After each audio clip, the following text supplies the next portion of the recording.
तो अगले एपिसोड में दिखाया जाता है। तभी अगले सीन में हम देखते हैं यहाँ पर अगला दिन है और यहाँ पर करण प्रीति के रूम में आता है और प्रीति के रूम में आकर अपनी किताबें रखता है और प्रीति के पास आता है और उसको सहलाना शुरू कर देता है और धीरे धीरे उसके पास आकर बैठ जाता है और यहाँ इन दोनों के बीच में धीरे धीरे रोमांस स्टार्ट हो जाता है। और जैसे ही इन दोनों के बीच का रोमांस बढ़ जाता है, उसके बाद जैसे ही इन दोनों के बीच का रोमांस खत्म होता है, अगले सीन में हम देखते हैं यहाँ पर सुबह का वक्त है। यहाँ पर तीनों लोग बैठे हुए हैं, यानी प्रीति, मुकेश और मुकेश की पत्नी डाइनिंग टेबल पर बैठकर नाश्ता कर रहे होते हैं। तभी मुकेश प्रीति से कहता है, तुम्हारी ट्यूशन कैसी चल रही है प्रीति? तभी वो कहती है, अच्छी चल रही है भैया। तभी वो कहती है, हाँ अभी मन लगाकर पढ़ाई करती है। तभी मुकेश कहता है, वो तो इसके मार्क्स ही बताएंगे अब। तभी उसको वॉमिटिंग आ जाती है और वो उठकर बाथरूम में चली जाती है। और उसके बाद हम देखते हैं यहाँ पर मुकेश और उसकी पत्नी दोनों उसके पीछे पीछे आ जाते हैं और यहाँ पर वो वॉमिटिंग कर चुकी होती है। तभी वो कहती है प्रीति से, क्या हुआ बेटा?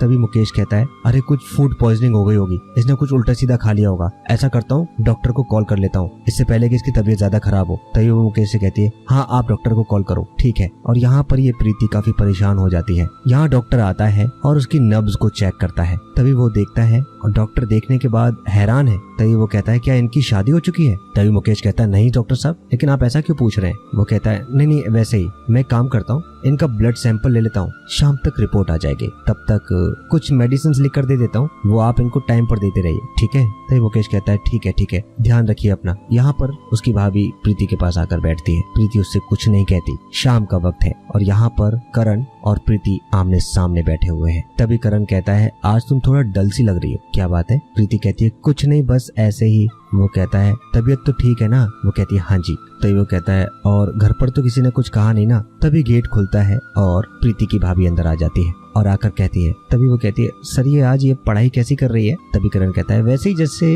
रोज करती है, लेकिन आज क्या हुआ? तभी वो कहती है, सुबह से वॉमिटिंग पे वॉमिटिंग किए जा रही है, पता नहीं क्या हुआ आज ऐसे। तभी करण कहता है, अरे ऐसा कैसे हुआ, इसने कुछ बताया नहीं मुझे। तभी करण अपनी बुक रखता है और उसके बाद वहाँ पीछे से मुकेश भी आ जाता है और आकर ये दिखाता है कि आखिरकार ये सब क्या है, हाँ? और उसके थप्पड़ मारता है। तभी वो मुकेश कहता है, किसके साथ रंग रलिया मना कर आई है तू, हाँ? किसके साथ? और उसको डांटने लग जाता है, उसको थप्पड़ मारता है, उसको 2 थप्पड़ मारता है। तभी वो कहती है उसकी पत्नी, क्या हुआ, इसको क्यों मारी हो तुम? तभी वो कहता है, अरे ये देखो इसकी रिपोर्ट, प्रेग्नेंट है ये। वो उसको और थप्पड़ मारती है। तभी मुकेश कहता है, इसने मेरी नाक कटवा दी है। तभी वो कहता है, अरे बोलती क्यों नहीं है तू, किसके साथ किया तूने ये सब? तभी वो इशारा करके करण का नाम लगा देती है और करण की तरफ इशारा करके वो कहती है। और उसके बाद मुकेश उसके पास जाता है, उसका कॉलर पकड़कर करण को उठाता है और कहता है, तूने किया ये सब? तूने किया ये सब? तभी करण कहता है, हाँ मैंने किया प्रेग्नेंट, लेकिन मुझे तुझसे बदला जो लेना था। तभी वो कहता है, अच्छा मुझसे बदला? तभी वो कहता है, तुमने भी जिसके साथ मुझे लिए थे, मैंने भी उसके साथ ऐसे ही किया। तुमने भी पहले उसको प्रेग्नेंट किया था, उसके बाद उसको छोड़ दिया था।